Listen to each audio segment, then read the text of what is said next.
this meeting for 21 March 2023 to order. For the invocation tonight, ladies and gentlemen, I would please ask you to have a moment of silence for whatever you think needs to be fixed, and it's plenty of it.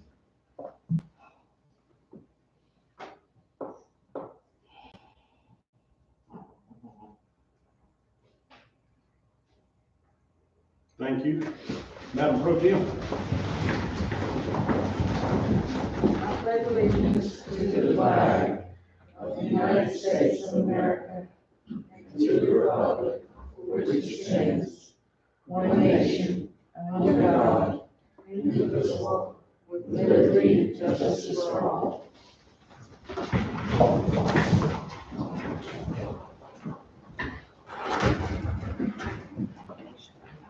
Agenda adoption, additions, deletions, corrections. Chair will entertain a motion to adopt. Motion, all in favor, aye? Vote likewise, motion carries. Consent agenda. Stop the minutes. Stop the minutes. Okay, ready? Strike the minutes. Strike the minutes, okay.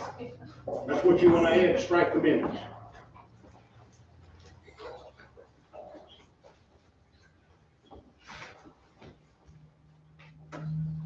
All in favor, aye? Vote likewise, motion carries. Item 6. Have I got Vivian and Laura here?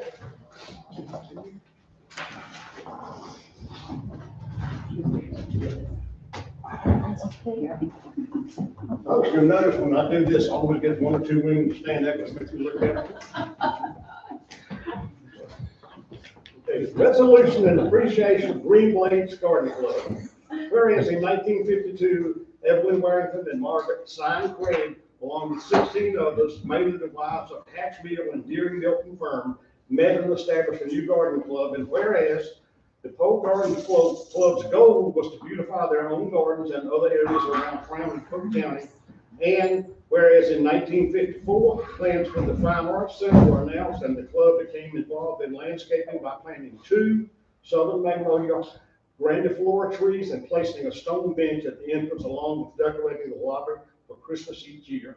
And whereas the Green Blades Garden Club have completed community projects along with made donations, which include Foothills Equestrian Center, Waterwood Trail, Polk County Courthouse, planting of southern magnolia, Rogers Park, bench donation, Foothills Humane Society, Japanese maples, Eastern Carolinas Christmas decorations for lobby, Landrum Hospice Christmas trees for chapel, Polk County High School horticulture scholarships, Park on Trade, creating new park and maintaining since 2002. Thank you.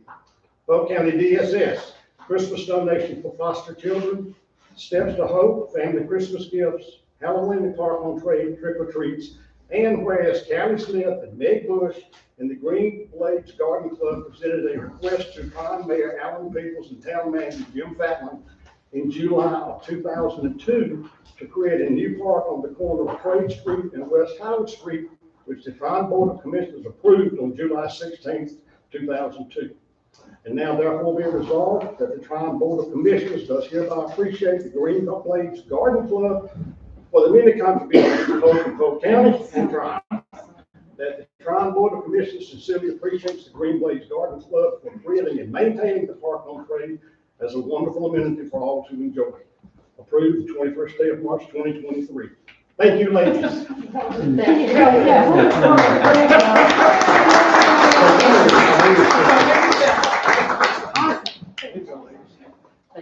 Make sure you got the good side.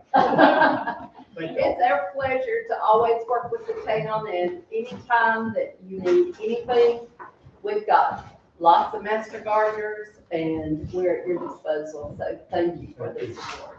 Oh, that's so awesome. Thank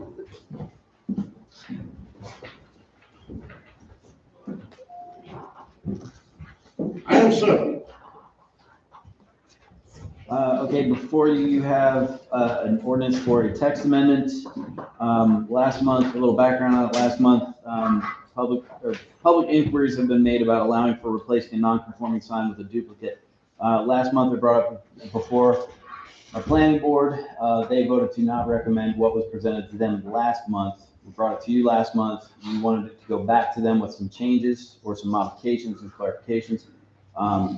Minor ones were made, so the new one reads, and it's in front of you, a non-conforming sign may be replaced with a new sign of the same height, square footage, total sign surface area, and in substantially the same location, so long as the new sign does not increase the existing non-conforming conditions or create any new non-conforming conditions. Non-conforming shall not be A, expanded, B, reestablished after discontinuance for 90 days, or C, reestablished after damage or destruction if estimated expense of reconstruction exceeds 50% of the appraised replacement cost. Additionally, all non-conforming signs must come into compliance with the standards of this ordinance upon a change in the name or business which is being advertised. My planning board voted 4-1 to not recommend this. The following text amendment as presented, and would only suggest allowing the name or change of at the bottom of section 1. So I bring it to you for a vote. What's the, And we have a public hearing too. So. What's the short version of what we're voting on? The short version, Scotch can't do it. Is that the short version? Correct, and this is not to be confused with the gas station signage. That's the next You're line. saying the short version of your board says they should not be able to put the sign back? Correct. Okay. They do not want to replace non-conforming signs. They would like to stick with the ordinance, trying to phase out non-conforming signs around town, which leaving it as it stands and not presented Stas would not be able to put up replacement signs at all. That's the way you're presenting it right now. I just want to know what I'm voting on. that's the planning board's They recommendation. can't put up a new sign, that's what it was. Okay, you can't put up a sign just like it, okay? Right, so we're voting to allow them to put up replacement signs to the same dimensions and sizes. That's, So the question, I'm confused, I mean, I know I'm not supposed to say it, but are we saying we agree that? 1 minute, that they ma'am. declined? 1 minute.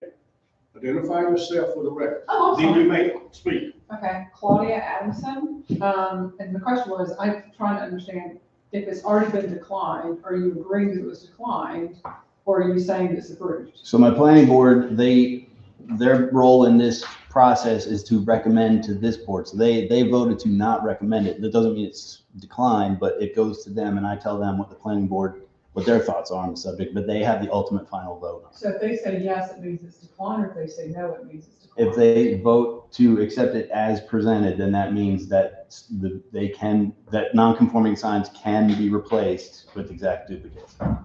can. Can. Oh, yes, they can. So you're overriding the recommendation, That would be true, yes. right? And it is the board's It's like right. a double Not the negative. first one, won't be the last. That's just how. Okay, discussion? And This is public hearing, so that's what. You already had, does anybody else want to comment? Thank you. May as well officially declare the public hearing, we've already had one speaker. Yes, ma'am.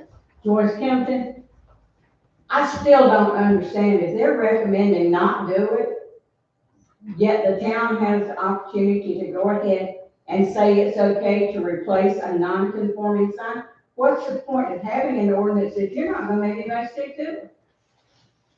Well, Question. each one of them comes to a different point.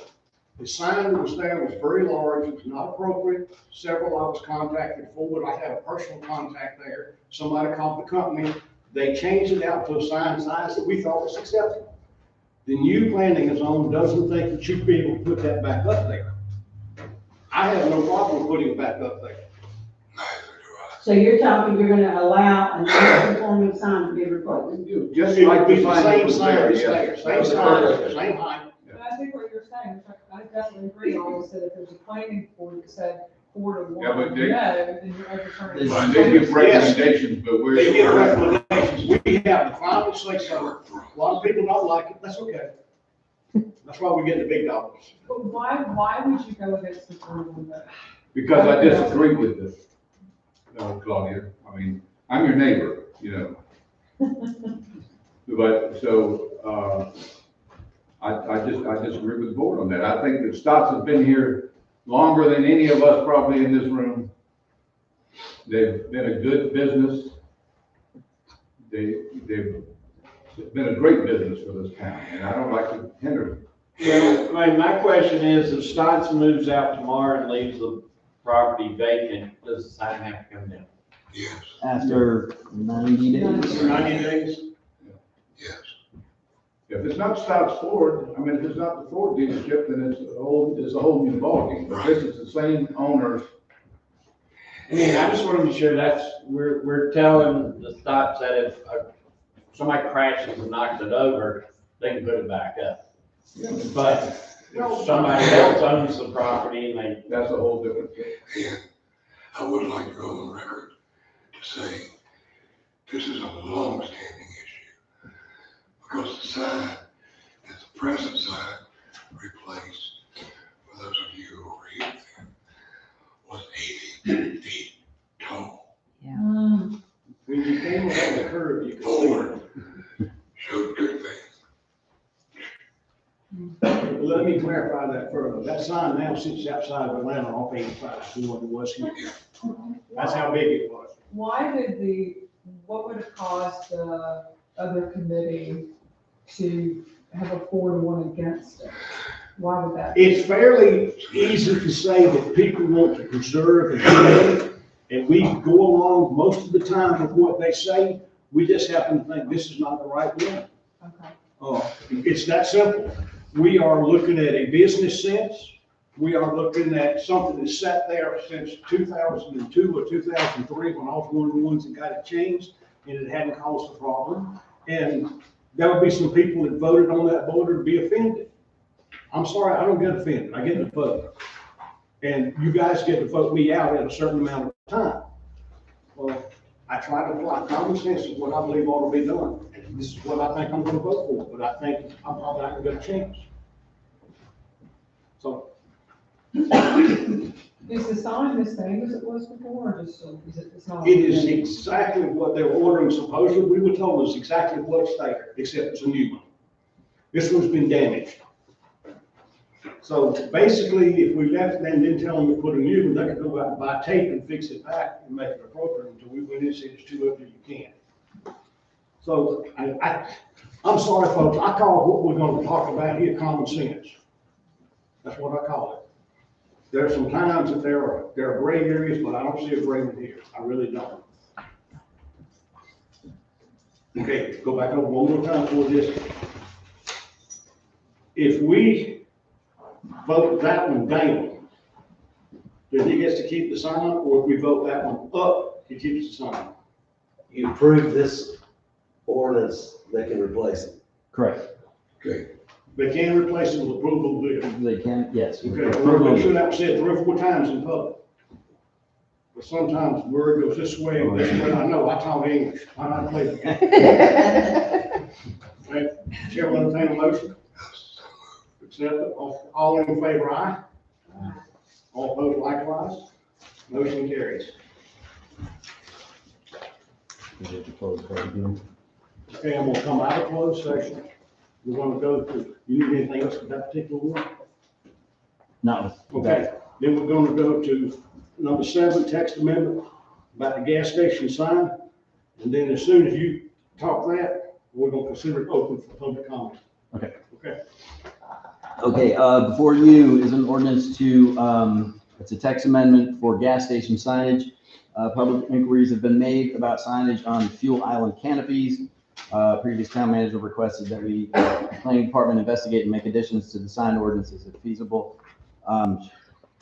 This is a text amendment proposing the addition of the gas station signage section to give clarification for what can be displayed on fuel island structures.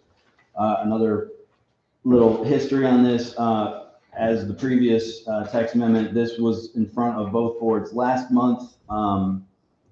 As it was presented last month to the planning board, we had lighting in, we allowed for illumination, internal or external, and the planning board, they voted to recommend it 4-1 to you guys, and then we brought it to you last month, and you wanted some more clarifications on that. So after public input, we did some modifications, took out the illumination, internal or external, and we specified on the signage about how much a logo could take up on one of the surfaces. I'll just read it as presented in front of you. Signage displayed on or affixed to structures covering fuel islands shall only be on the vertical face of the canopy part of the structure. Colors and stripes may take up 100% of the surface on all sides, and a brand name or logo shall cover no more than 33% of one of the surfaces. Fuel island signage shall not extend above or below the surface area. And as you'll see, the sign type, gas station signs are allowed in transitional in general, but they do not have the illumination demarcations on those in the chart. Okay, I'm off. Okay, we'll go back and see if I got this. Put the sign up, no internal or external lighting on it. The sign can be 30% of the face of one side. One of the four sides, you can only have one logo on it. Okay. Does this contradict the branding practice of Marathon National? On the branding book I saw, no, this would allow for them to put the colors and the logos. Are there more lights now than there were before, or has anything changed in that? Are there more? Well, I mean, is it brighter or is it? as this is presented, it's just the wraparound banding or branding. Again, last month illumination was included. In the branding book, the branding book would have illumination in it. But again, based on public input, I took it out. So now this is just the fascia that is going around that without illumination internally. Could you tell me what the lighting protocol is for Marathon National, for Highland? It is typically backlit, internal illuminated. Internal illuminated. Correct. That means the band would be illuminated from the back. Which is not that much. Okay. There won't be any extra lighting on it. Okay, but for the record, speak your name, sir. Yeah, your name first, so she can put My record. name is Khan. Yes, and then speak, yes, sir. Yes, I own this gas station up here, and we are just changing a brand from Sunoco to Marathon. We are not doing anything extra, no lighting it. Only thing it will say on the canopy will be Marathon. And it has a lighting sign, but it goes underneath, We can unplug that thing, we cannot even attach that thing. But when you do brand, you have to show your name on it, The down lighting has always been around. That's not part of the signage. So that we're not talking about. The down lighting is just on the tank, pumps. So you wouldn't have to cut that off. No, nothing, actually. It just says Marathon on each side, and that's all it does. The branding I saw was there was only one Marathon on the entire thing. It was on one, so. Just on you one might be side. right, I've not seen it, so. God, the down lighting underneath can stay. That's not a question at all. Yeah, it won't be any different, you know what it is now, so, Yeah, yeah. all that does is highlight the pumps, right? Right. And if anybody has an issue, we can turn the canopy lights off at night. Reason why we don't do it, because of city cops and fire department. God forbid, they need anything, it's so dark out there. Can I ask you a question? Yeah. This has changed over the years.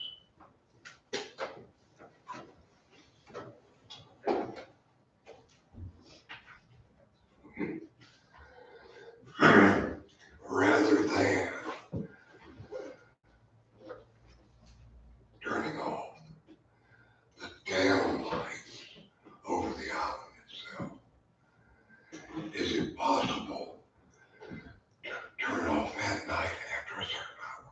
We can, yes. Those four huge spotlights that light the parking lot. Now, I know part of the reason those lights are there, because that was a notorious drug hookup. Those are street lights, actually, Duke Power owns that, those lights, not ours. Ours is only canopy lights, you know. Those are new power lights. The ones you see the poles on the side? I know that, but Yeah. I thank you for clarification. Okay. Because we could contact too, because correct me if I'm mistaken. I pay the bill on it every month. That was one of your principal concerns.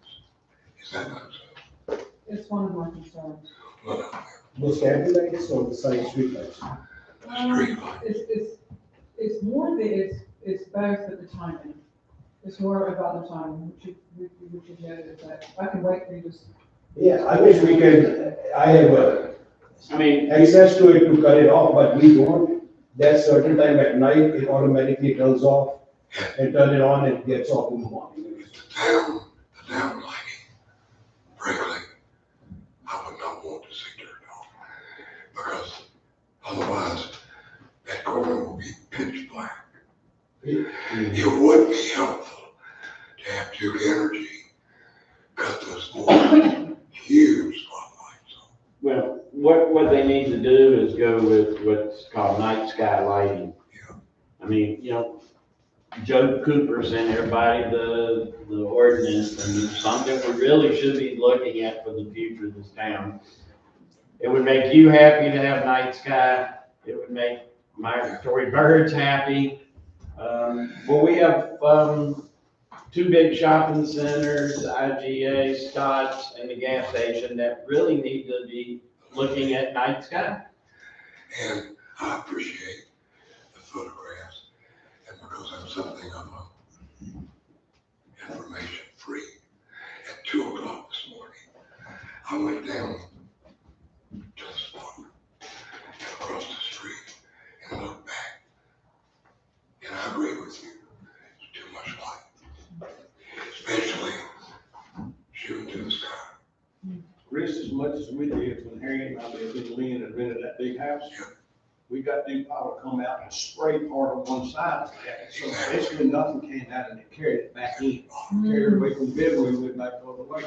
And they've done that before. So, None of that is ordinance, though. no, I'm just saying there is an answer for it. Nobody's gonna get everything they want. I'll say that 10,000 billion times. Everybody has to give up something to make it work. It's just, you want people to give up the least amount, Exactly. period. And we do not want ever to impede legal businesses. Well, I remember you were here when that lot was sold, they were gonna put a service station there. The town erupted and went nuts. And one old guy here that was a dentist, that I thought he had pretty much promised, wrote a letter to the papers, said, why don't y'all sit there and shut up? It's on the market for 10 years, you could have bought it. And that made sense. When did that gas station get built there?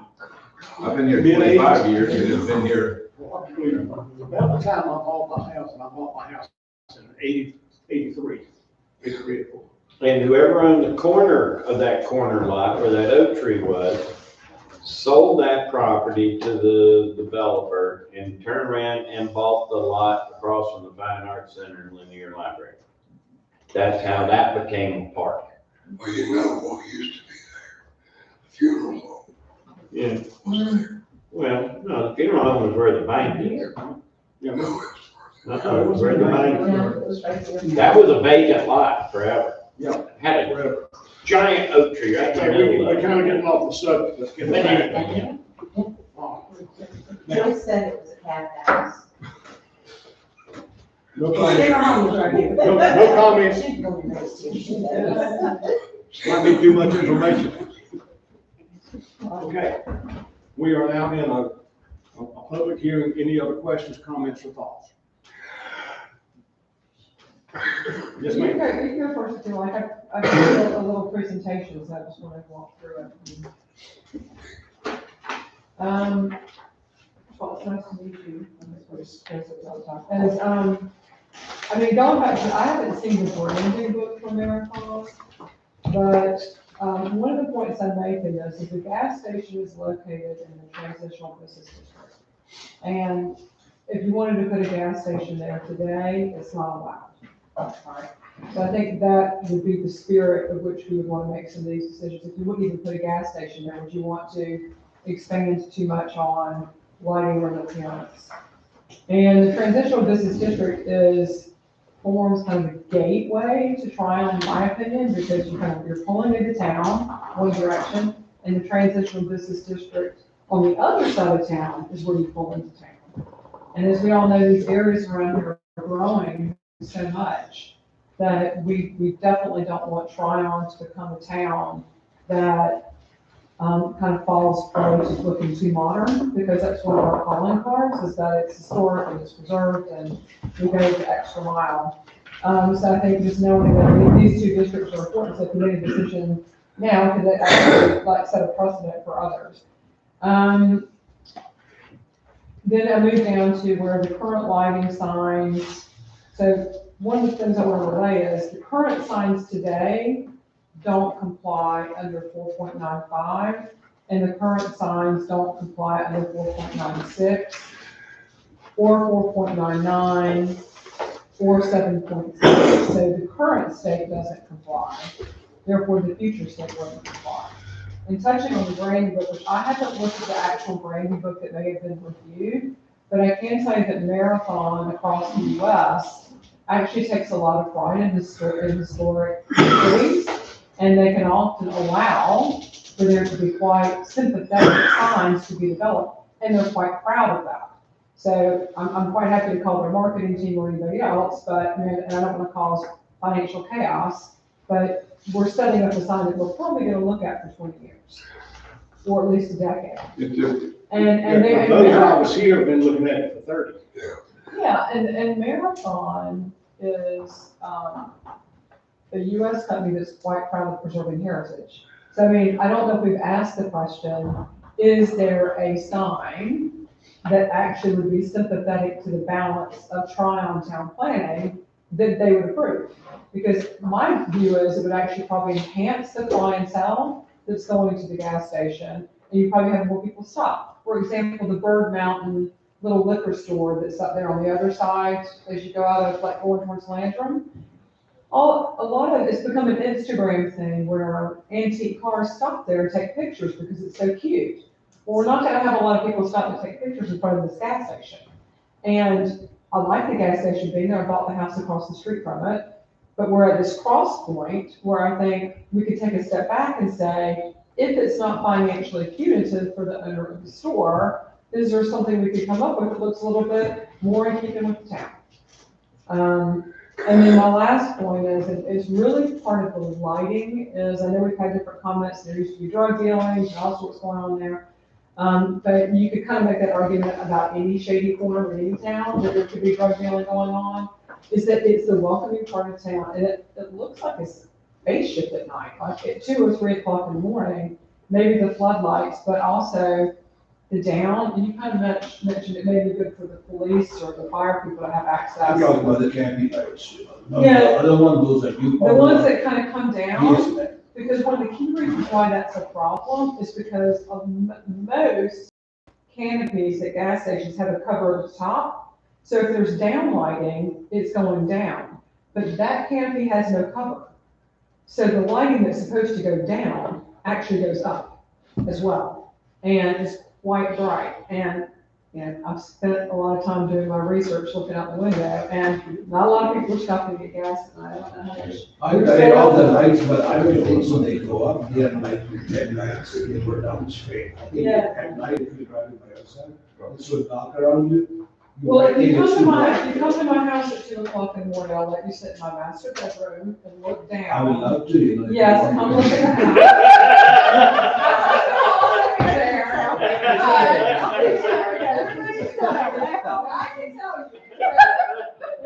It looks like the middle of the day, middle of the night. And it's not Believe me, I can go out, we can shut it off after 10 o'clock. No, I have no problem with those. With the expectation of making you mad, it was there when you bought it and moved. So now, I respect your opinion on that, and you're absolutely correct, but I do not sleep in that house at night.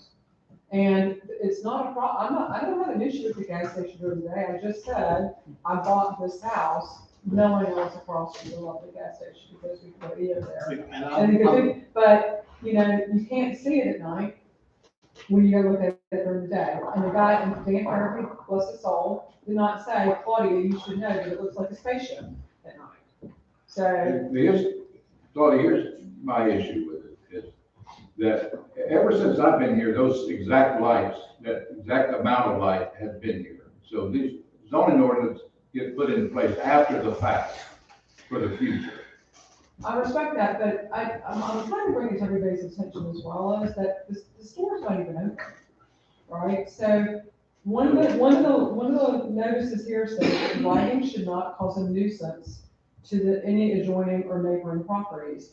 And I'm simply saying that it is a significant nuisance to me, and my ability to sleep.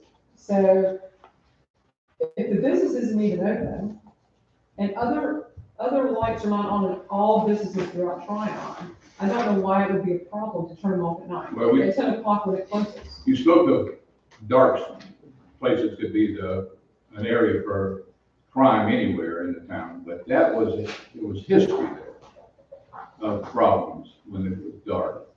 Well, why don't we make that an act, as something that we measure moving forward, if there's an ongoing issue? I mean, I think that, it sounds like from what Roger's saying, that y'all could work out some sort of compromise. We can really, I don't mind if it's bothering her, I will have to cut my lights off around 10:30. When the cashier goes off, we let it off those lights. Yeah, and then what But we street lights, I don't own them, that's the new power lights, in the corners, so I cannot do anything about that.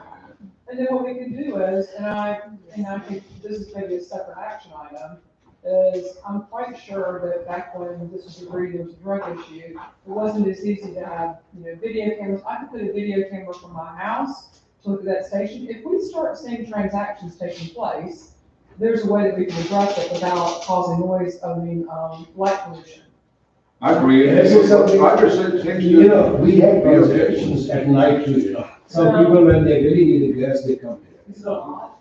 It's quite a bit sometimes. In summertime, it's more than winter, And the city, the cops people, they come at night, they do that. A lot of people do that, but the lights. Would it be financially?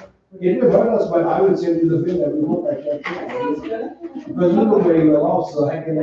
All right, don't forget to include us in there. Yes, sir, I will do that. Question. He has had it for a long time. I know that, but I get calls. And I'm calling privilege right here. I just want to know simply, is it feasible to sit this town, those two people work together, working through the town to figure out, or do we need to work on this tonight and come to a conclusion? We're minutes away. Both sides look like they're willing to work. If I can send people home here that can work out an idea and keep bad things from happening, I'm all for that. I just don't know whether we can or not. Well, I think when I interrupt, Spoken Jane, but it looks like there's a sign ready to be installed. Okay. And what I don't know is the cost of that. And- But I asked the zoning and planning leader that. Yeah. I'll be honest with you, if I don't go with Marathon, I lose $36,000. Folks, Yeah. y'all can talk outside. We are running a I'm meeting, so sorry. okay?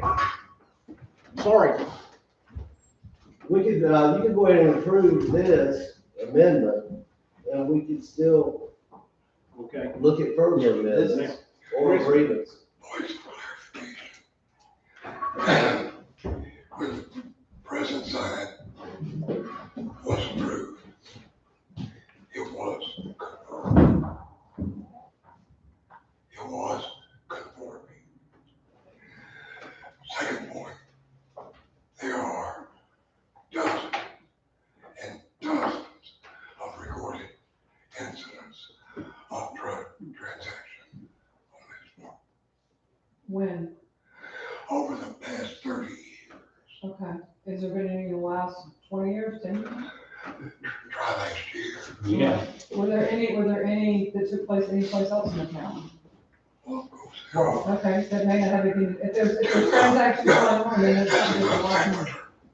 I am telling you, there are recorded instances of drug transactions, arrests, prosecutions from that site. I agree with you, Chris.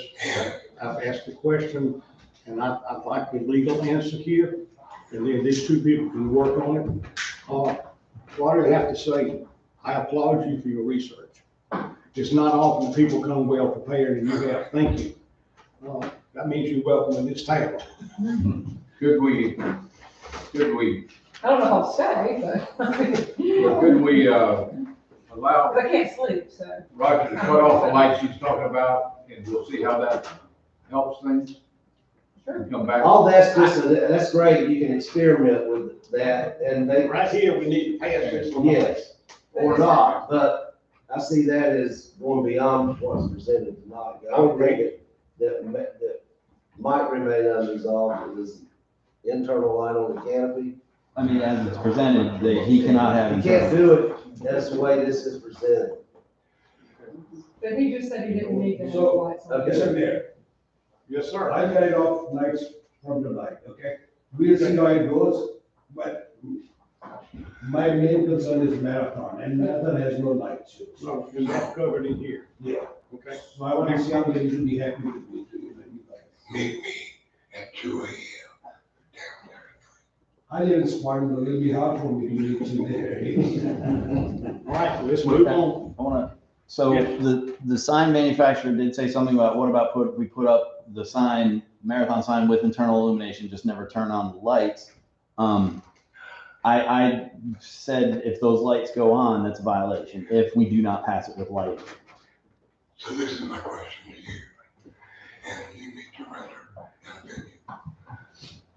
If it's part of the national protocol, branding protocol for marathon canopies to have internal illumination, then you should be allowed internal illumination.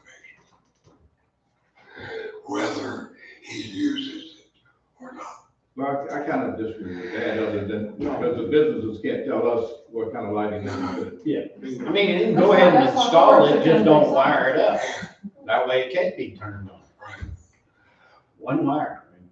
But that goes back to what we were talking about earlier today. No, and I understand what you're saying, I understand what they're saying. But we are now beyond what the scope of what we're talking about is. Go back over it one more time before the vote, so everybody's clear.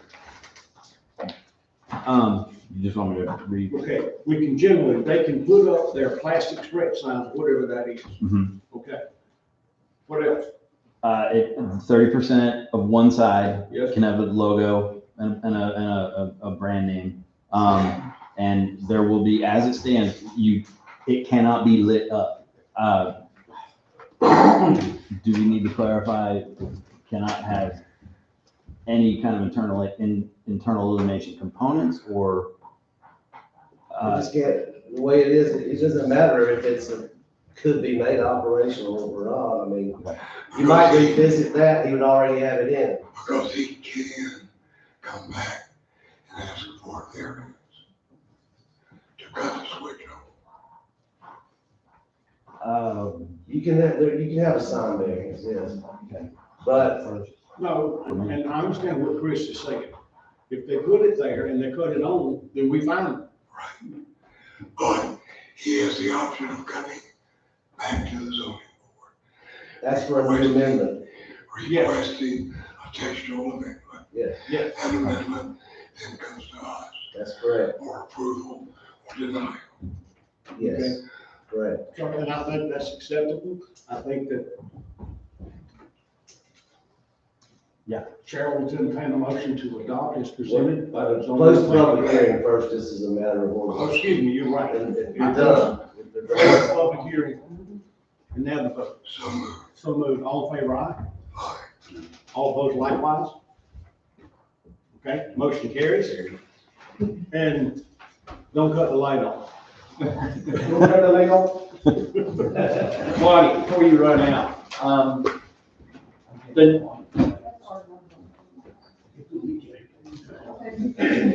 Right. We're, now move on to the next one, the mural. I'll be right back.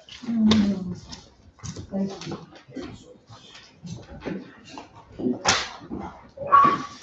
Thank you. 2 a.m. Thanks, y'all. Okay. Thank you. losing me. Okay, what do I need to wait for him? He said, go ahead. Go ahead. Okay, so Scott and Gail Lane, owners of the movie theater, would like to put a mural on the south facing wall on the building. I have a mock-up from, do you want to state the name for the record? Sure. I'm Judy Dempsey. I live in Lake Lore.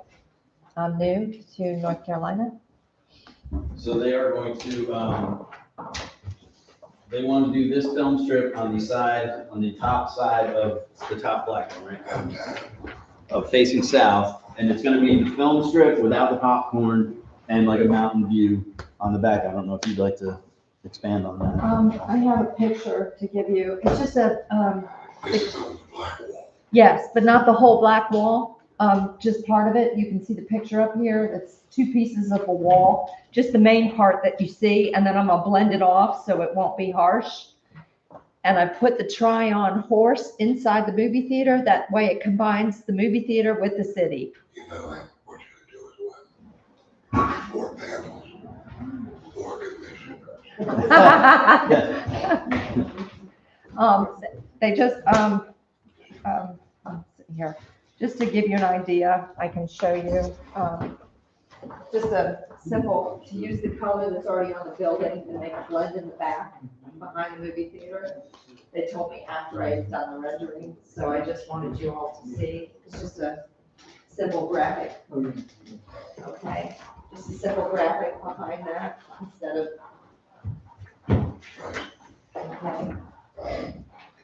And this has been under discussion since the renovation of the building. Yes, I'm excited to start off the mural. What's the life expectancy of the mural? Whatever, what is it, exterior paint is. Because So this red will be pink a year from now. Yeah. Yeah. I put a poly over it. It'll have UV protection. Now, it can get more. I don't think anybody's gonna go up there and graffiti it. I don't think you have that many crazy people, but if you start doing murals in the city, there is a protection that you can put over it where if somebody were to graffiti it, they can hose it down. Yeah, I mean, you're pretty protected up there. I've been in many of cities in 10 years after the mural went up, it's fading, it's flaking. I have no and problem. There's no money to. Does it look worse than what was there to start? Nothing actually looks, I mean, you know, Right, that's- yes, I mean, you look at the murals painted on the old Owens building. They're all decomposing and they look pretty bad and the businesses don't even exist, but you can't get rid of them. Because they're painted on the brick, but Exactly. that's criminal painting brick. I agree, but when you put this on it, you're painting it. All right. Mhm. If you're worried about that in the future, if you do more, right now, we're just starting with me, but if you want to maintain murals, you can have that in the contract that the artists come every year and poly the mural and do touch up, because I've done that for years for hotels, so that's not an issue. I mean, Nina's on the west, so she gets no sun at all. This is gonna get it from sunrise, sunset. And, you know, like the red will become pink and in short order. I mean, as long as somebody's gonna maintain it, I got no problems with it, but. Chair, I'll entertain a motion to approve. All in favor, aye? Opposed, likewise, motion carries. Bill.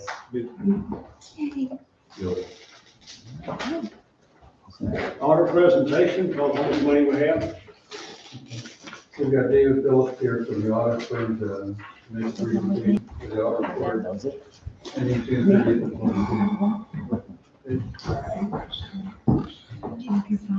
All right, I think Jim had handed out some copies to y'all.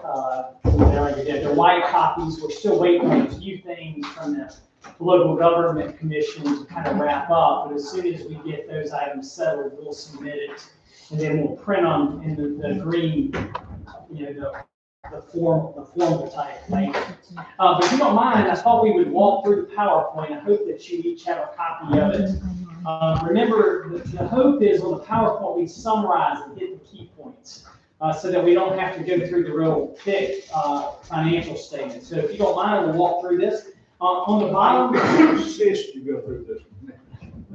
on the bottom page there, we like to remind everybody that the importance of internal controls. It's a lot more challenging when you're smaller, and unfortunately the LGC, they don't scale things based on government size. Unfortunately, it's one size kind of fits all across the state of North Carolina. But I feel like y'all have tried to do as good a job as you can with your size and complexity to create checks and balances. But let's just say hypothetically we were looking at stuff and we didn't see your bank recs were being done on a timely basis or whatever. It's not only important I talk to Jim and Susan and them about it, it's important that you know about it. Because you can't fix it if you don't know it's broken. So again, controls are very important, and these are your financials. So when we go to the next page, and just front back, our responsibility is to issue an opinion. Now remember, we look at things from a materiality perspective, which is about 1 to 2%. There's some of you that wouldn't care about anything if it wasn't around 5%. There's some of you who care about 1/10 of 1%. But the way professional standards were set up, they wanted to make sure there was a cost-benefit factor. That we wouldn't be sitting there auditing down to the nearest penny, because your audit fee would go up 10 or 20 times. But they want to be able to give you some reasonable assurance that things are materially correct. So if you look at that slide, like the second to last bullet point, we have issued an unmodified, which is a clean opinion. It's a strange term, but if we modified our report, it would say everything looks good except for this. So unmodified means we're not aware of anything being materially misstated. We did have to implement a new accounting standard this year on leases, and we'll talk about that in a little bit, but we note that in your opinion that we had to implement this new accounting standard. All right, well, let's look at slide number 4. This is probably the real key one, is your fund balance. Your total fund balance increased $66,000. There's various types of fund balance. There's assigned fund balance, which is about $39,000. Some restricted, remember there's the state stabilization requirements. You have money in the Powell monies. Remember, there's grants, but you just can't spend it for anything. These monies are restricted. It's the money that was restricted for culture and recreation. So when we go over to slide number 5, the next page, we look at the real key component, which is the unassigned category. That means there's no constraints. And that balance is about $1.35 million, or is about 72% of your 2022 actual expenditures. Remember, you have a fund balance policy, and it's 25%, so you're well ahead of that minimum standard there. And remember, the Government Finance Officers Association, they're kind of like the Bible of governments. They recommend a minimum of 2 months. So you're good in all those measurements there. All right, well, let's look at slide number 6. Let's look at your revenues. They were $1.98 million. The biggest piece, of course, being your ad valorem taxes, a little over $1 million. The other is, your intergovernmental revenues of about $800,000. Remember, that's that local option sales tax, utility sales tax. State collects it and remits it to you. And then you had some restricted intergovernmental revenue. That's your Powell bill. And then some other miscellaneous revenues. But it was a slight decrease from the prior year. But remember, last year you got a couple of pretty large grants. You got the FEMA grant, you got the CARES Act grant. You didn't get those this year. And so your revenue are down, but if you looked at your reoccurring revenue, they actually were up. But last year you had some of those one-time events. As it relates to your budget, you came in slightly over budget by about $25,000 or 1%. All right, let's go to the next slide, slide number 7. Let's look at your general fund expenditures. They were $1.87 million. We kind of list the buckets, the biggest being general government, public safety. It actually is a decrease. So remember I talked to you about getting those grant revenues last year? Well, remember you spent them too.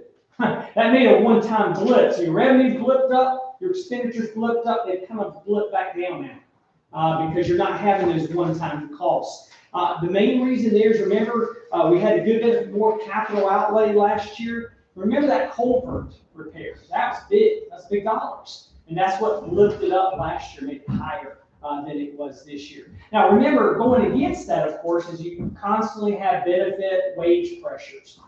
So even though capital outlay went way down, you still had some little bit increases in your salary and benefit areas. As it relates to budget, you came in under budget by $80,000 or 4%. We just kind of list those areas. All right, slide number 8. We want to just briefly look at some of your other significant funds. Your fire department fund, you had a decrease in fund balance of about $72,000. Revenues came in of about 607, expenditures of 679, but really just kind of normal operating costs that went through that operation. The Harmon Field Fund had an increase in fund balance of $121,000. You had revenues and insurance recovery of 376, and expenditures of about 255.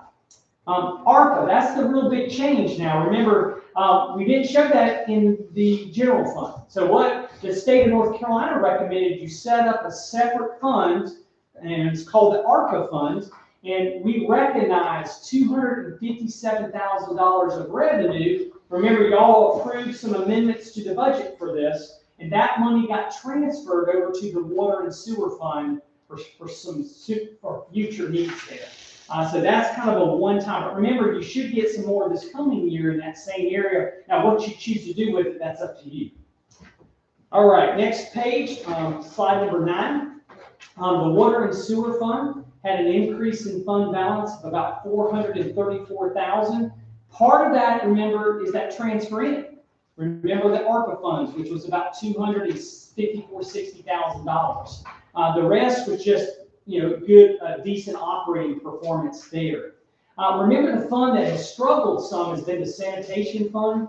You had an increase in fund balance, but remember, you had to kind of support it this year.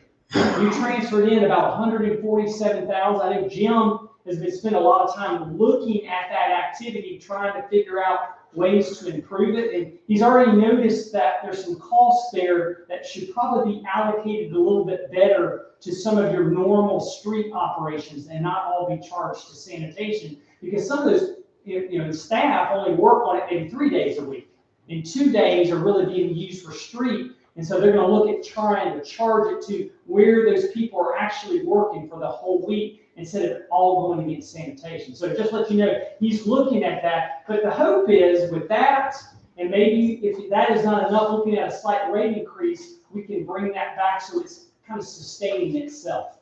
So you're not having to subsidize that from the general fund going forward.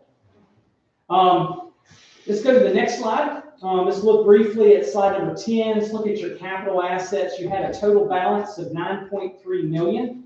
It actually was 9.6 in the prior year. You didn't have as many additions this year. It's about 239,000, and we list those. But remember, when we capitalize something, we begin to depreciate it over its estimated useful life. So for illustration, let's say it was a pumper fire truck that was $1 million, and we gave it an estimated useful life of 10 years. We're going to depreciate $100,000 per year. And that's what's happening with all of your individual assets. We add them, but then we begin to depreciate them over their life. All right, next slide. Your debt really didn't have a lot of activity there this year. You really just made payments, and you began to pay down your debt. About $300,000 went out, and so your balance is down to $2.3 million. The debt service or your mortgage payments for fiscal year 23, the year we're in, is about $323,000. The other thing here on slide number 12, we mentioned to you how we implemented the new lease standard earlier.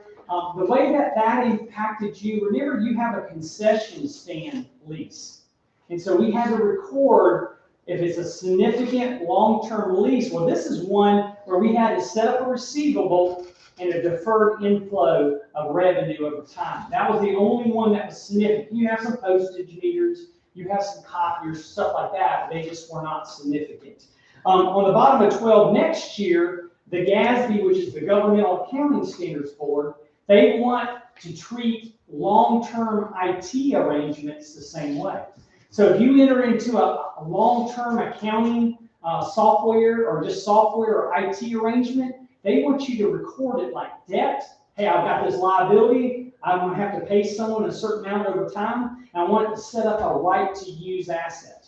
They want to show it on the balance sheet as much as possible. So we'll look at that, but the odds are most of these are short-term arrangements and they wouldn't end up being recorded in most instances. All right, next slide. Slide number 13. These are issue points that we have to make you aware of. We had 3 recommendations. I wanted to let you know, last year we had 5 recommendations and 6 findings. This year you're down to 3 recommendations and 3 findings. They made a lot of improvements. So you got to realize, we didn't finish last year's audit till like May of 2022. You didn't have long to fix them all, but Zach and them did knock out a couple of them, and they're working on some of these other ones. But the 3 management letter comments is, one, we're real big that people document their review and approval. So let's just say Jim reviews an invoice. We want him to sign and date it when he reviewed it. The person who prepares it signs and dates it so that you can see evidence when it took place. That way you can say, well, you know what? That took place 9 months ago. I mean, you're waiting 9 months to sign off on that? You can see how that could bring up an issue. It's not being done timely. We want to make sure people are signing and dating. The next thing is the Auditing Standard Board really wants there to be a fraud risk management program. And what that is that, hey, if someone's suspicious about something, what is the protocol of how to address that? Do they go to the town manager? Do they submit it to the board chairman? What's the process? And they want to create a structure so that people know what to do if there's things that they're concerned about. So that's the fraud risk management program. The next one we kind of talked about is the sanitation fund cash flows. Jim has been looking at that. I always wanted to keep that on your radar because you don't want something that you continually have to subsidize. You want it to be self-standing if it's going to be an enterprise fund, or you're going to need to move it back into a general fund. So we're hopeful that with some of these changes, it can be self-sustaining, hopefully in the future. The compliance section, which are the 3 audit findings, we have to sometimes book some significant adjustments to get revenue in the right period, because sometimes revenue will come in late, but we have to record it in the period for which it relates to. Or if you had an expenditure, let's say you had some services rendered to you, we got to make sure it's accrued at June 30th at year end. Even though they don't invoice you 2 months later, we're still looking. And if we see an invoice that should have been accrued back, we're going to make that adjustment. So we just have to make you aware that we made some of those tiny adjustments. What year did it fall in? We wanted to get it in the more appropriate year. So that was that one. Remember, you went over budgeting on a couple line items, not in total, but the state doesn't care if you're under budget in total. They want it by line item. They want to make sure, like if it's general government, if it's public safety, you're under on every one of those captions.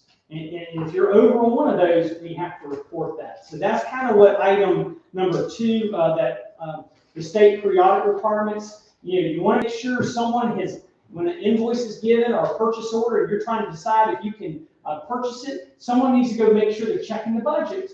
They look at the expenditures already incurred. Okay, let's see how much budget we have left. Do we have enough budget? And if we don't approve it unless we go get you to amend it. And there were a couple instances where it went over the budget there. So just kind of be aware on that front. And then there were a couple places too, if you amend your budget, you can't show a surplus. I know this is weird in the state of North Carolina. So if you are going to, let's say, expend more money, you have to either pull it out of fund balance, or if you're going to end up, you cannot reflect a surplus in your budget. And when some of the amendments went through, they created a surplus, and it makes us have to report it. We've talked to Jim about that too, but some of these are just the semantics of state law. Any questions on that? That's probably about as clear as mud, but I'm trying to put it in a way that I think framed in such a way where it's a little easier to understand.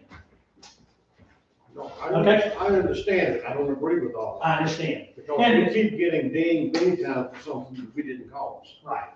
And having been here 20 years, I've eaten enough of somebody else's crap. Just being real honest. Yeah.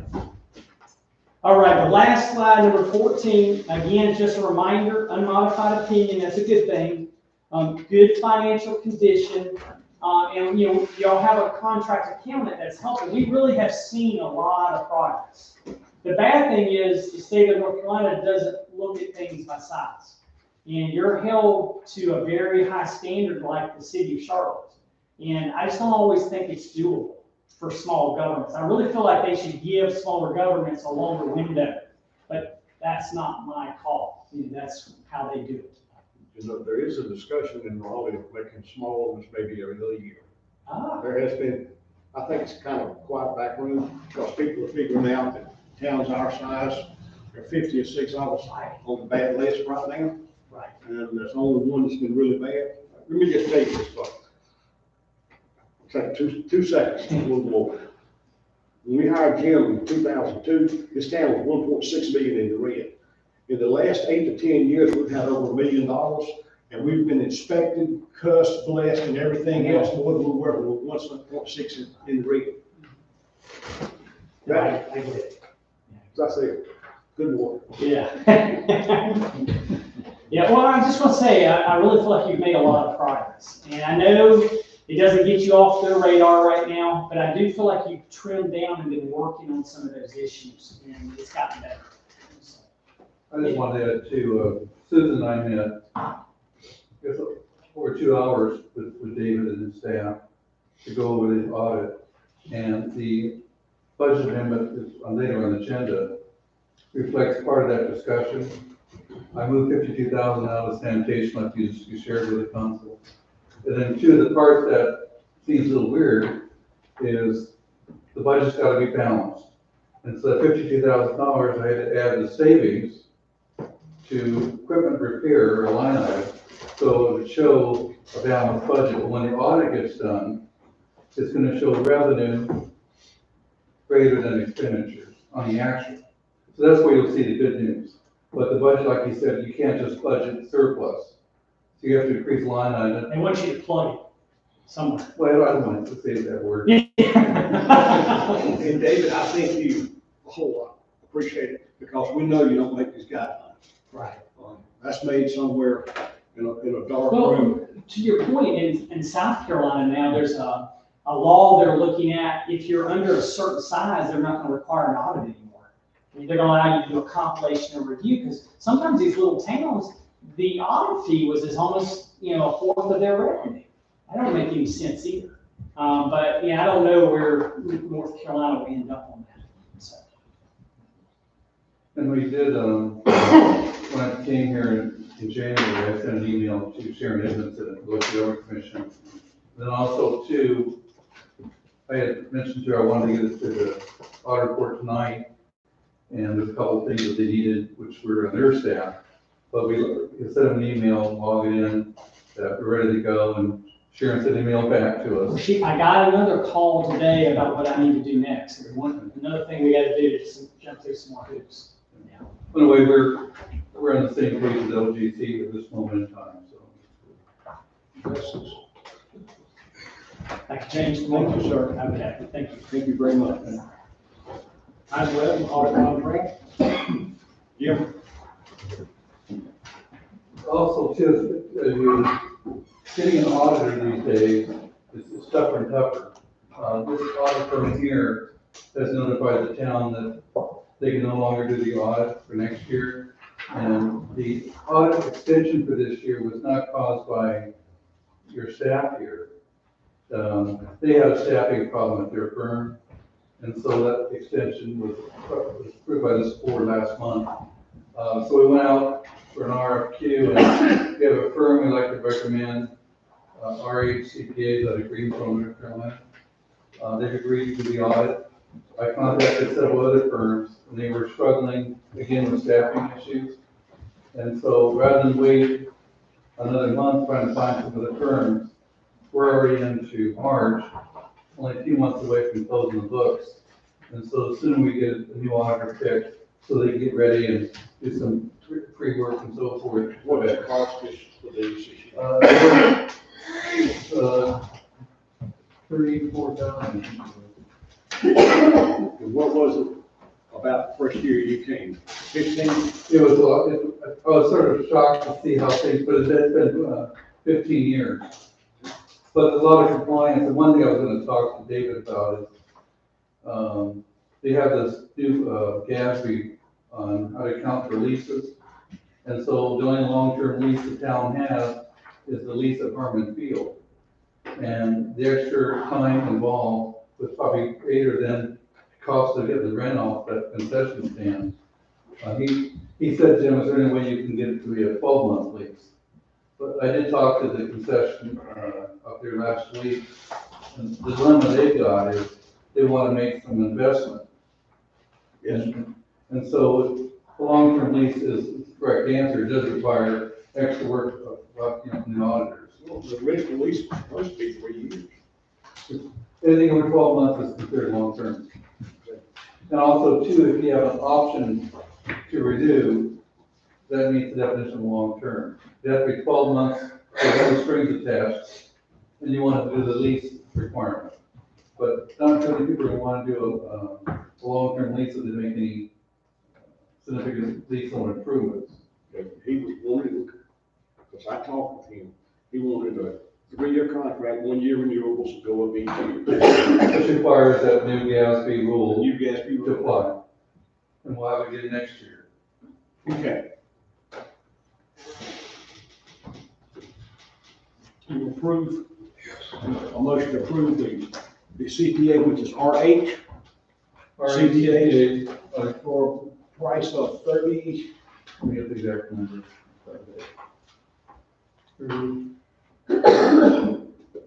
Well, 25,740 25,740 for the first year. first year. Mayor, motion. All in favor, aye? Opposed, likewise, motion carries. We have a local agreement with the fire. Okay. The county's approached the fire chief that they can perform inspections of businesses, and it would be $50 each. And then I contacted Marsh Pittman of the county, and he followed up and said it's like 150 inspections he would do a year. So we budgeted a new line item in the fire budget, which went to the county on March 15th. We showed the $7,500 roughly estimated cost for fire inspection. Currently, the fire chief's been doing it, but for his department, he really feels that having the county fire marshal come in and perform that function would be better use for him and his firefighters to have them do the inspections. Yes, I have to do is be downtown for policy, how many times they go out a day. I know I did this last week on, I think it's Friday, I was meeting with all the firemen. So the ones off duty came down, and we had a call for a structure fire. And so you would have seen 4 units went out of here. It's happened that the manager called an all-hands meeting, and so they had 2 calls back to back with several trucks to go out. But Everybody was here ready to go. yeah, they said, I should go there more often. Need an approval for that. Is that for informational approval? It's approving the interlocal agreement between the town and A motion to approve the interlocal agreement. I make that motion. Motion, all in favor, aye? Opposed, likewise, motion carries. 13, South Mountain. You got your stuff, you guys. This report was already done. Each town has to approve it. Basically what it is, it has it in place that if there's a natural disaster, flooding or whatever, that we're ready to go. And they want the town board to approve the mitigation plan, is the resolution attached. And it allows us to get FEMA funding if the event occurs. That was a biggie. Chair, I'll entertain a motion to approve. All in favor, aye? Ayes, opposed likewise, motion carries. No left turn sign. I think that's pretty simple. We vote to take it down. Yeah, the little research is the police chief was researching, DOT wanted to know who put the sign up in the first place. And so, I walk in, you guys make a decision up or down, you want to keep it, whatever. Left turn at Morris. Yeah. We gotta do something, I mean, I had a lady the other day, I mean, right at that intersection, I'm backing out of the Nest, and she hangs a U-turn to park, and I can't open her whole side of her car with my trailer hitch. That have anything to do.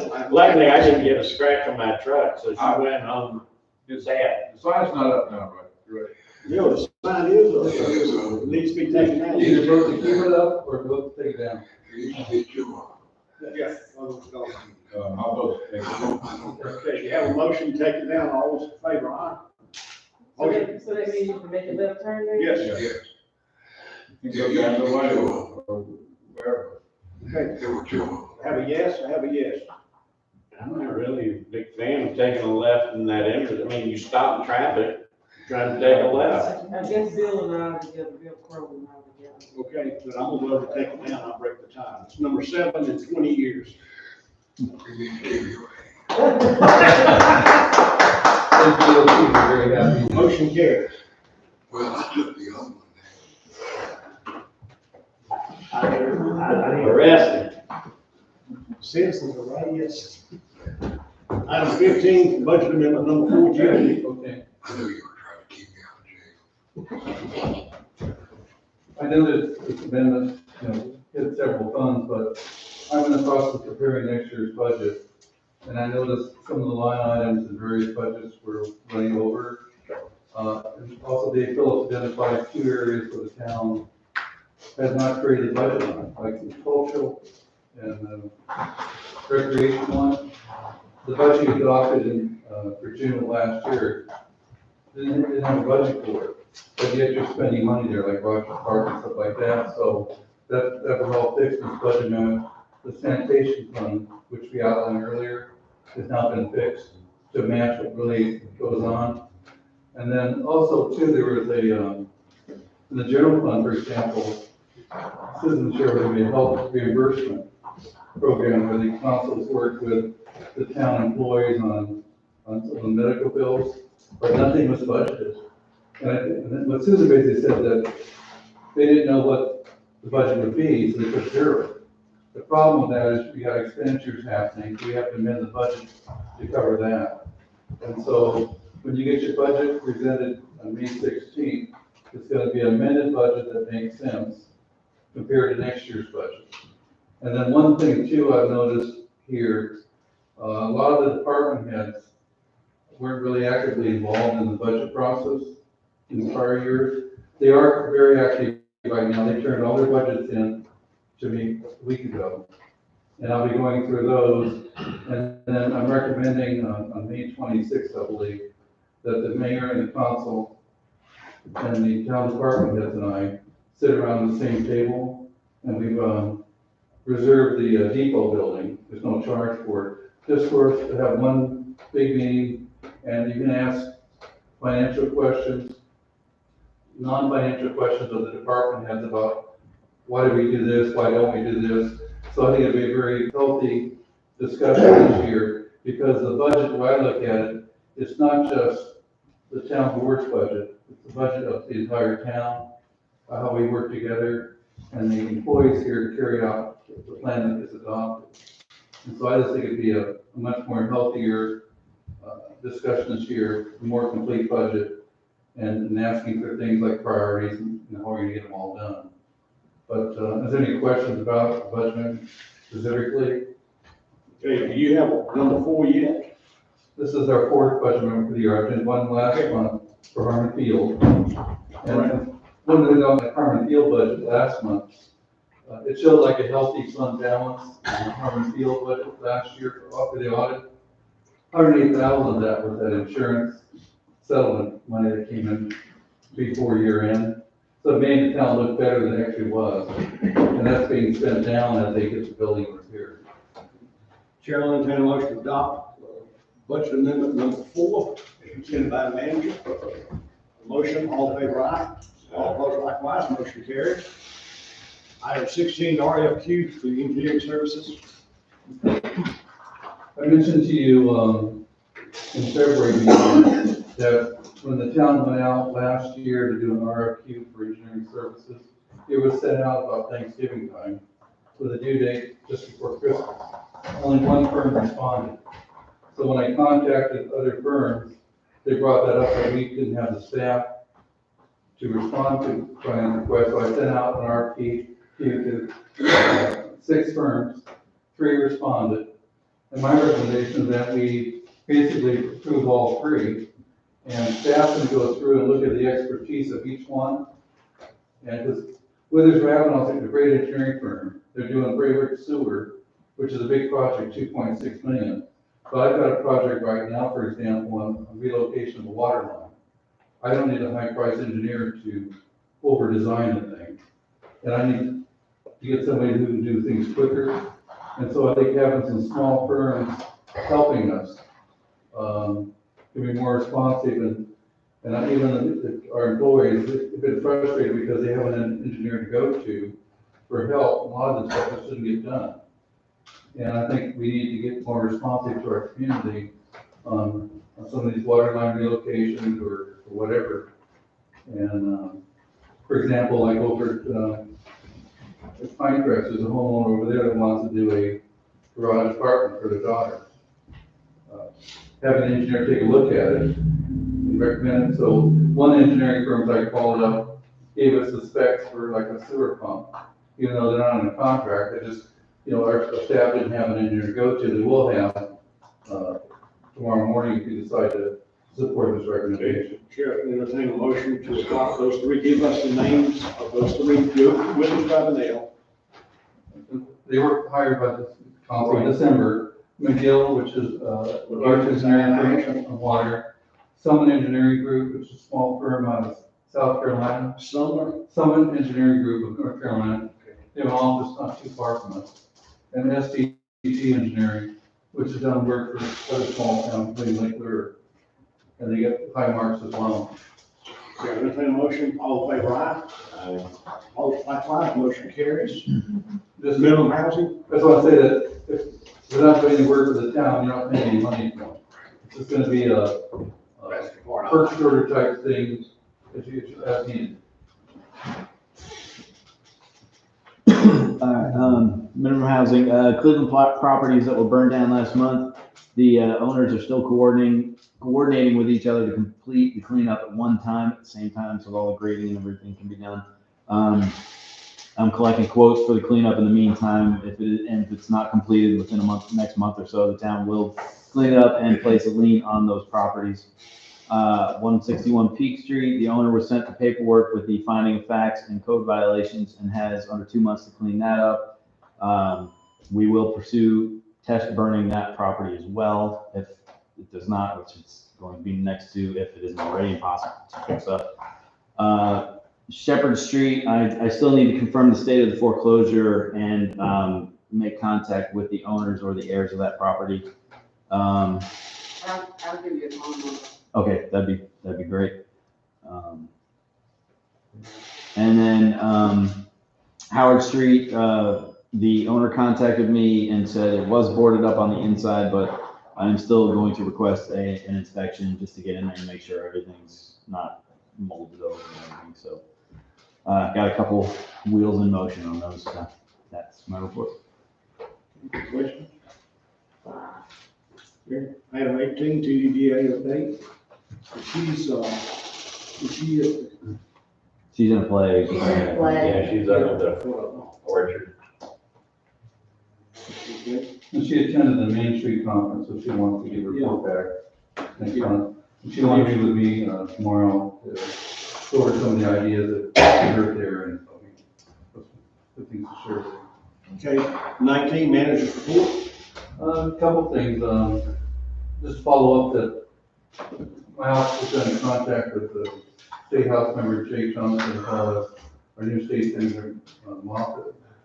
And I provided them all the information for Hidden Hill, as well as Oak Street, projects have been on the CIP book for decades. I was successful when I was at Brevard when they were often called, but they're putting their budget together and they do like an earmark for us. So I'm hoping for a phone call in July from Jake and the state senator that they got funding for these, because these are projects that have been serious backups at both locations. Is this from the letters I forwarded to you? Did you get them also that I just get them? I got them too, and that's when I was in California at a funeral, and I was getting all these emails from Susan. People are complaining about the sewer backups, but as I mentioned to you, Mayor, that with a negative happens, it's really an opportunity. Yes, we don't want to get phone calls about a sewer backup. These people contacted the state senator, and I called the state senator's office and talked to them that we need their help. And so they both agreed to help, and then they got the detail now. Yeah. And I think there'll be something you'll call. You're going to call, I think. Right. Okay. That's it. Council tonight, Bill Ingram, Chris Kroll, Terrell, and me. I want to welcome everybody and thank the staff for the fine job. I want to do thank you, Jim, for all your help. I don't have much else. They help you. Thank you all for being here. Otherwise, just doing this long items. And that is to relay that Venus Williams has joined the vetting team for a $5 million capital fund drive for the municipal birthplace endowment. And that's a partnership between Venus Williams, Adam Pendleton, the National Trust for Historic Preservation, and the municipal. And the second item is to tell you that the release date for the National PBS Series My Music with Rhiannon Giddens, which was filmed here several months ago, at the Venus birthplace, will be May 6th. And that will feature the municipal birthplace with Rhiannon Giddens. Thank you. I thank the staff for everything they've done. Town really starting to look good.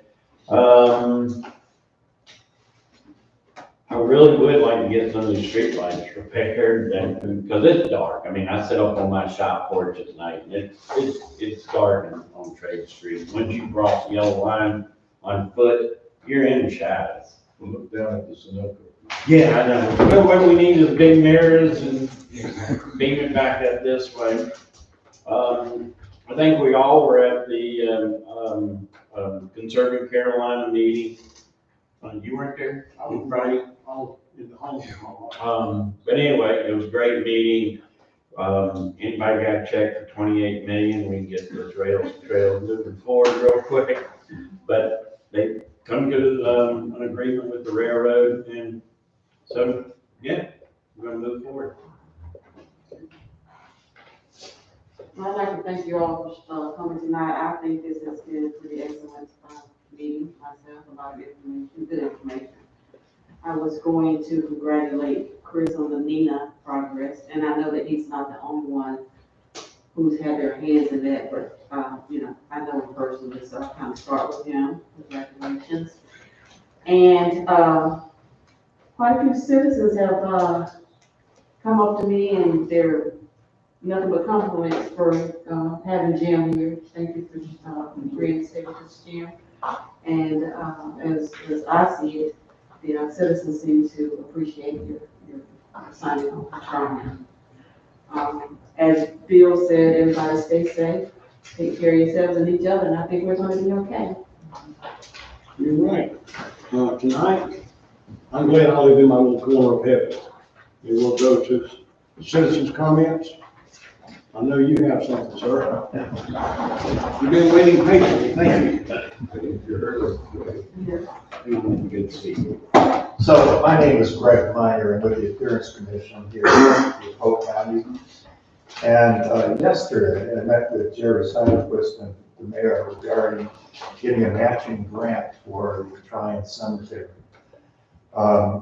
So what's happened is the Appearance Commission gets about $20,000 from the county. And we try to allocate that out to different agencies throughout the county. That $20,000 divided in half. $10,000 goes to the beautification aspect, and $10,000 goes to eradicating kudzu and other invasive plants. So the beautification side has a deadline date of allocating that money by May 31st. And they still have $1,200 to $1,300 left in the coffers looking for a home. And so I volunteered, because I'm actually on the kudzu side, but I volunteered to appeal to the town of Tryon to see if they're interested in upscaling the wall for the Tryon Cemetery. And maybe there's a space there of about 60 feet that would be nice to plant a couple small trees. So to have, because it's a matching grant, if we had $1,200, it could be a project of $2,400 total.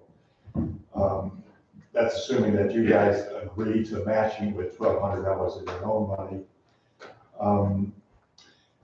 In the past, and I've worked with Vaughn Creek, and I've worked with the Tryon Cemetery, I'm gonna pass you out a pamphlet or a checklist that shows, or animal budget, I should say.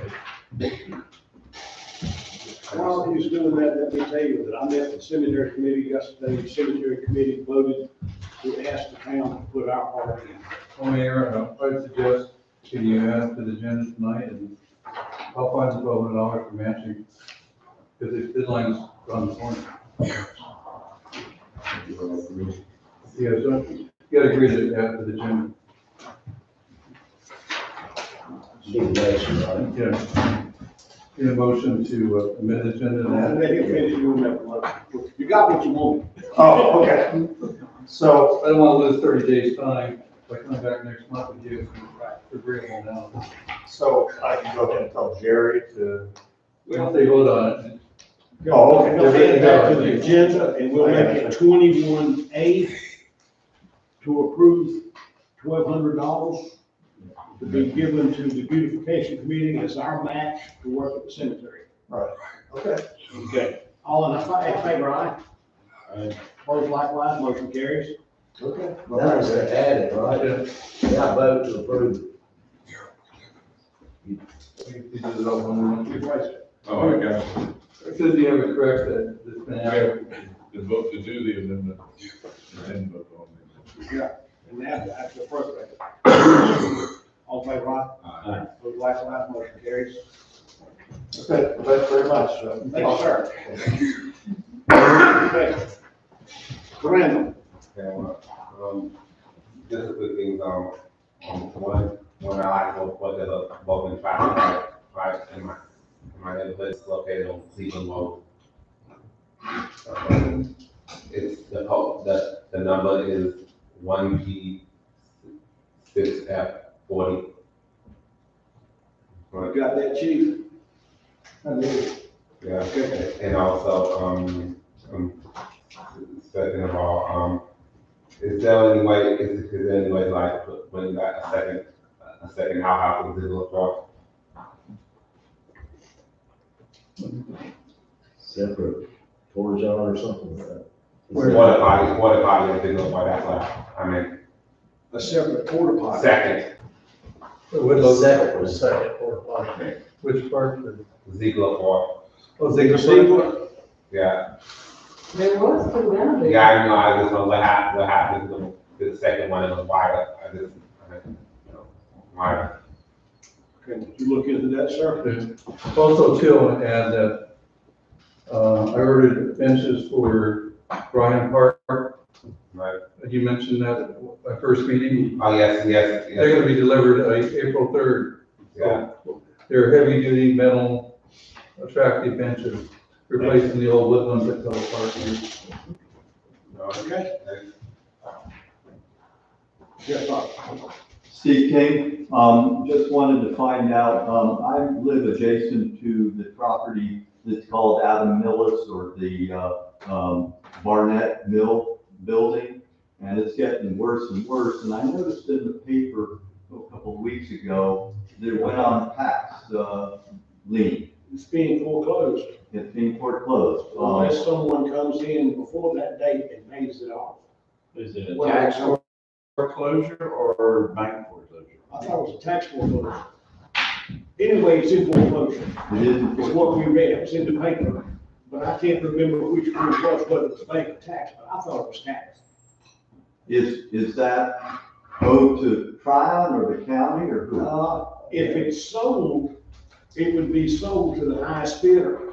Taxes would be kept in the county, we get a portion and they get a portion.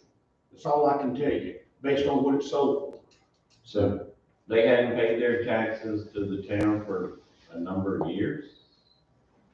I don't know what number. I mean, usually it's what, 3 or 4 years before they start going after you? It's getting worse and worse shape. It's worse, I've been in, the ceiling is falling in. And if you go and look at the building, it's a building can be restored, it's gonna cost you several million. The walls are as solid as anything. Actually, they're solid. And there are I-beams across the top floors. Could we find out the date of that sale? Yeah, I'm assuming it's I'll try to find out an email or whatever. Yeah, but that one showed up and so did, Pinecrest again.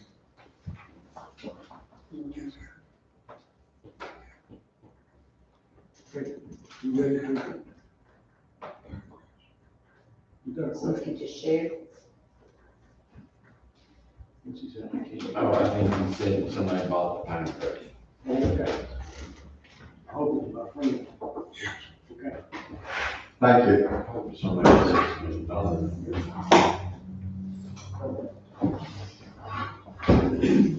One thing on the cemetery, there are a lot of people buried in that cemetery who were instrumental in this town. And I would like to see at some point, the town take up something to put some kind of marker that denotes those people who were important to this town and what they did. It's been sitting there for a long time. I've got family buried there, but a lot of my relatives are there. We are working on that, Joyce. We've got a committee. It's hard to get people to come out. Mhm. There have been some materials fault. John Vining has gone out and cleaned the veterans' tombstones off. Okay. We're trying to find funds to repair some of the tombstones or either upright those. And I had a friend from Charleston come up and did it in the church, and he estimated minimum $50,000 just for it. So that is being looked at. When you get to the point where you're ready for us to help, my great-great-grandmother was a Confederate widow, and she is buried there, and I would like to get some kind of marker there for her, so I'm gonna check with, Veterans Office and see if there's anything that they do with that. Isn't that, a big thing of Jerry's? Yeah, Jerry's daughter. Yeah. One more thing. This is directed at the police department and the town council. In the last few weeks, the parking at Side Street has become very dangerous. One night, my daughter was coming home from work in Hendersonville and came through the town, and as she got close to the railroad, there was a 350 white F-350 Ford truck parked there beside Burrell's with their high beam headlights on, blinded her, and she almost hit the Pinecrest Inn sign. Then just the other day, coming home, there were cars parked in front of Burl's Fuel there, and they were in the road, and that's not something that happens seldom. That happens every single weekend there. And if you all are expecting trails to come through here, somebody needs to find some parking. It's usually on Sunday that it happens. But it's just getting worse and worse every week there. Got that, chief? Yes, sir. Yes, ma'am. I brought this up years ago, and Chris and I actually had a pretty good conversation about it. And that's the fence on New Market Road there at those parking spaces. It's now leaning even worse than it was before. It has broken rails again. And Chris and I had actually talked and sort of, I think, kind of agreed that maybe a wrought iron fence there would be nice. It's not like we don't know somebody that can build a wrought iron fence. Stop looking behind yourself.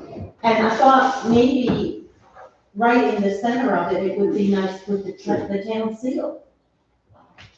And that, I'm afraid there are so many kids that run up and down that sidewalk.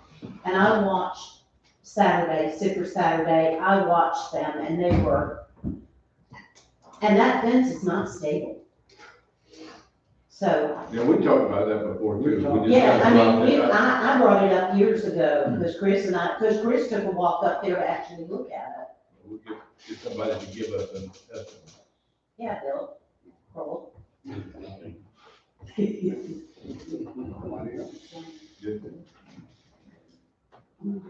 Sure. Chair, let me entertain a motion to.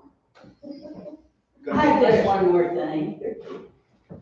We have been asking for several years to get the road markings on New Market redone. We have been told there was a shortage of paint. DOT now says they have paint, they're waiting on their shipment to come in. They ordered it 2 weeks ago, so it should be there soon. If the town will go ahead and put in their order, you might get your yellow paint. The town already placed the order, and I got confirmation back from DOT yesterday that it's on their calendar now. They're gonna do it. Yay. And then also the town's retained a site contractor to do painting of the striping on city-owned streets. Good, because I had a neighbor who was almost hit head on. So if you have any streets that need to be done, let me know. Chair, I'll entertain a motion to adjourn. All in favor, aye. All opposed, likewise. Motion carries. We're adjourned. Thank you.